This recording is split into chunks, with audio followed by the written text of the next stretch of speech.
Dostluk dilde kaldı, gönülde çıkar. Kime sarıldıysam göğsümü yakar.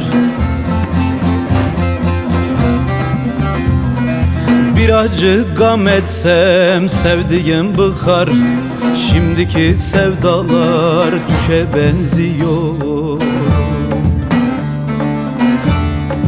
Bir acı gam etsem sevdiğim bıkar.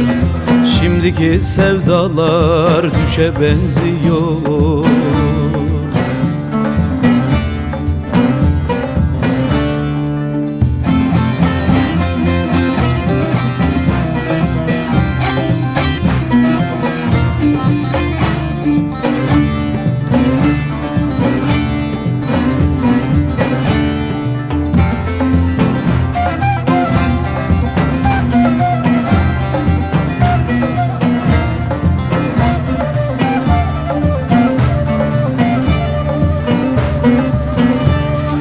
Hani koç yiğide yanan destanlar, hani al yazmalı güllü fistanlar. Onurunu ucun satanlar, şerefte işiniz yaşa benziyor. Onurunu ucun satanlar, şerefte işiniz yaşa benziyor.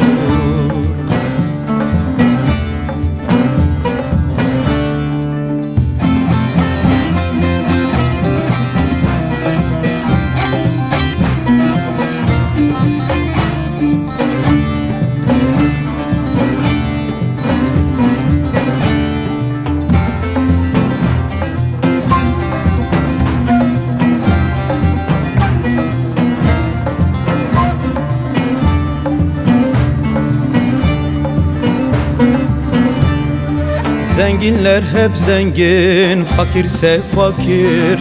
Davalı davasın nasıl bırakır? Aç susuz insanlar tutmuyor fikir.